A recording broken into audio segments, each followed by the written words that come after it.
On the situation at the base. Yes, shortly after 10:30 p.m., the plane, which is supposed to be carrying the 26 South African survivors, actually landed just now at the Swartkop Air Force Base.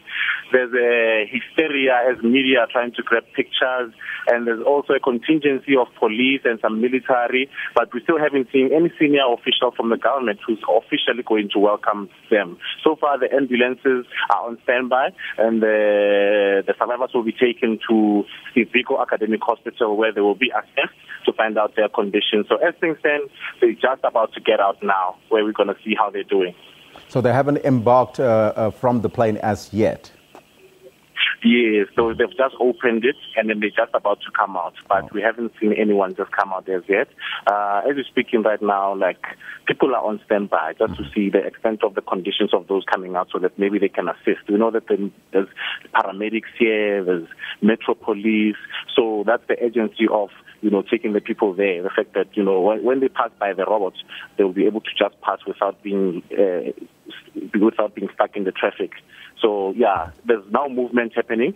The officials are going towards the plane to go and check some of the injured and see how they can usher them towards the ambulances, of which the ambulance will then take them to Steve Biko Academic Hospital. So a hive of activity here at Swartkop Air Force Base.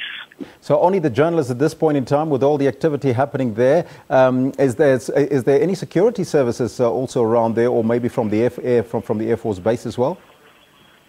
Oh, the Air Force Base security is very tight as we speak, because we arrived here, as you can remember, we arrived here at 5 o'clock this morning, and we thought there would be arrangements made for an access into the base, but it only happened after 9 o'clock that we were actually allowed to get inside the base. So it's a strict condition right now where we are. The access is strictly controlled.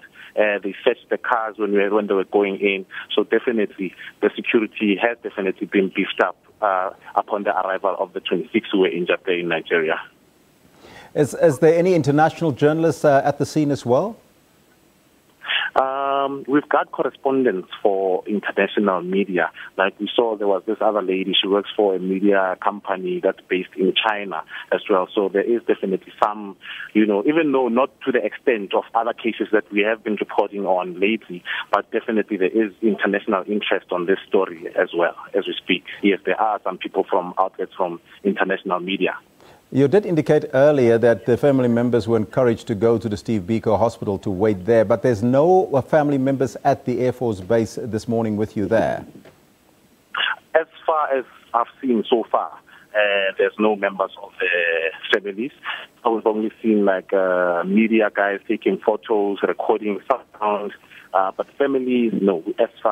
So far, we haven't seen any families at the base. Plus, it was communicated to them yesterday as well that they should actually go to Steve Biko Academic Hospital, where there will be some social services, like the social workers are there as well to debrief them as well, not just the survivors, but them as well, because they believe that this experience has been traumatizing for family, not just the people who were in the Synagogue Church of All Nations, but for the families who are home who found out about this traumatic incident. We're seeing some live visuals coming from Swartkop now, the Swartkop Air Force Base there, where some of the people are disembarking. Now, if I look at that, we heard only of the 26 people that was injured that's coming home. Is there any bodies that is being repatriated from Nigeria this morning as well, Ofentse? Could you repeat that? Yes, the bodies, no. The bodies are not going to be repatriated as yet, as they're saying that some of the bodies are crushed beyond identity. Like, it's very difficult to actually recognize the bodies. So until the families of those unaccounted for actually contact the government, that's when they can finalize the thing of DNA testing. And then eventually, after positively identifying them, that's when they can actually start with the repatriation itself. But so far, the bodies are still in Nigeria, but it's only the survivors themselves, only the survivors who have just landed on our shores, as we speak. Now, we did also indicate that the minister in the presidency is going to be there, Jeff Radebe. Did you see him or any other politicians around? Not that I'm aware of his presence, but as far as we've been here in the morning, we haven't seen him as far.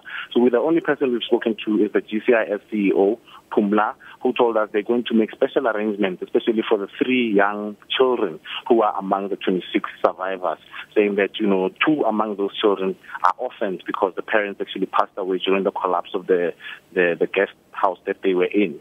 So as things stand, no senior official on the Air Force Base. It's just the media and some personnel from the law enforcement agencies and the emergency services.